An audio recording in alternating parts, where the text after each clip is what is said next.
c'est pas sorcier, c'est pas compliqué. Ce qui est bien avec la dépression, c'est que c'est très facile de la sortir. Ce qui est moins bien, c'est que c'est à vous de le faire parce que personne ne le fera pour vous. Tu comprends ce que je veux dire? C'est-à-dire que lorsque tu as une dépression, tu le sens, tu le sais, d'accord?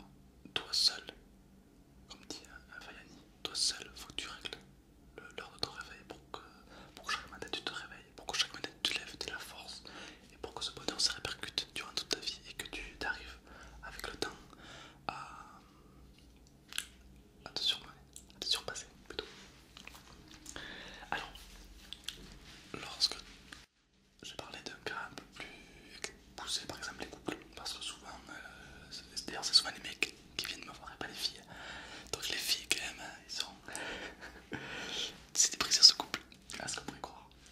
Euh, les mecs, donc cette vidéo va plutôt s'adresser aux garçons. Après c'est valable pour les filles aussi. Lorsque tu sors d'une relation compliquée, que tu étais fou amoureux d'une personne et que la personne décide de te dire stop, c'est des choses qui arrivent dans la vie, d'accord? Il ne faut pas que tu repenses au passé. Je vois beaucoup de personnes qui font l'erreur de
passer 60% de ta vie au travail.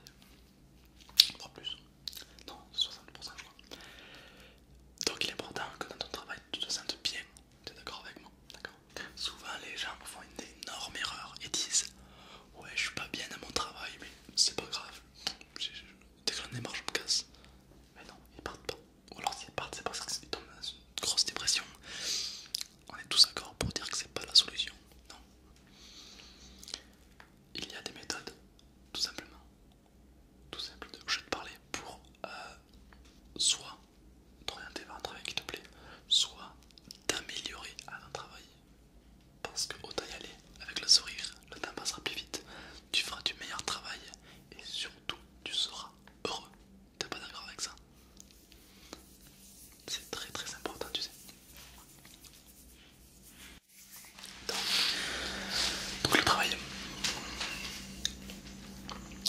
D'abord, il y a le travail à lui-même, qui te plaît ou pas. Il y a tes supérieurs, la pression qu'ils exercent sur toi, les patrons, les professeurs, etc. C'est pas tout. Il y a aussi l'ambiance qu'il y a, comment tu es traité. D'accord, si tu es traité avec respect ou non. D'accord. Il y a plusieurs possibilités. Alors, tout d'abord, le travail. Pose-toi la question, est-ce que tu es heureux ou pas? Si la réponse est négative, alors là il y a un problème quelque part, d'accord? Je pense que tu es d'accord avec moi pour dire que dans la vie, il faut être heureux. Non, donc c'est que si t'es pas heureux, il y a un problème et t'inquiète pas. À tout problème, une solution, d'accord? Pas de solution, pas de problème. Comme disait Bob Marley. À ton travail. Cible, où est le problème? Souvent on n'est pas bien mais on sait pas d'où il vient. D'abord cible-le. Est-ce que c'est l'ambiance? Est-ce que c'est une angoisse? Est-ce que c'est un professeur? Est-ce que c'est quelqu'un en particulier? Voilà, cible. Vraiment, oui, le problème. Et élimine-le. Sors une kalachnik. Non, je déconne, fais pas ça, fais pas ça. Non. Tu viens en prison, c'est pas une bonne idée. Non, sérieusement. Lorsque tu cibles le problème, tu vas y travailler dessus. Par exemple, si c'est un professeur que tu aimes pas, d'accord? Je dis, voilà, c'est un exemple à froid comme ça. Parce que t'as l'impression qu'il t'a dans son collimateur. T'as l'impression qu'il te focus, tu vois, t'as l'impression qu'il t'aime vraiment pas. Mais bon, pas le petit professeur, non, vraiment, c'est une grosse angoisse. C'est vraiment, voilà. Ben, soit tu peux en parler à tes parents pour prendre rendez-vous avec ce professeur et lui dire au mec, voilà, il y a un moment où ça va plus, quoi, je suis pas ta poupée, quoi. Donc voilà, tu peux prendre rendez-vous par un prof avec le professeur pour lui mettre les idées au clair. Tu peux en parler au professeur par exemple, ou tout simplement tu peux comme ce que je ferais dans 90% des problèmes, tu le prends au second degré. Par exemple, un mec qui va venir te clasher, t'emmerder. Si tu réponds en mode agressif ou autre, eh ben le mec, il voit que ça te fait chier donc il continue. Par contre, si tu lui lâches un gros sourire et tu te casses, enfin tu pars quoi, tranquille, ben le mec il a pas eu la satisfaction de t'avoir emmerdé donc il sera pas satisfait donc il s'en prendra une autre cible que toi, par exemple. D'accord. Et puis question travail, il y a souvent ce qu'on appelle le burn-out, c'est une dépression au travail. Donc c'est important de connaître ça, d'accord? C'est important de se cibler, de se dire est-ce que je suis heureux au travail. Souvent on est tellement pris par le rythme de la vie qu'on se rend même plus compte, d'accord? On n'est pas des robots, ok? Donc ton travail, cible-le, détermine où est le problème et surtout n'oublie pas de tout prendre au second degré, c'est-à-dire le patron il te met de la pression, mais le patron c'est un être humain comme toi. Il fait caca tous les matins je crois, hein, lui, hein. Donc voilà, ne t'inquiète pas pour ça. C'est pas un dieu, c'est pas un surhomme, c'est juste un patron, d'accord? Et le patron il a besoin de toi, tout comme toi t'as besoin de lui, d'accord? Souvent on va nous faire croire que les deux ne s'aiment pas, mais au final on a besoin de l'un comme de l'autre. Donc s'il exerce une pression sur toi, soit tu la détournes, soit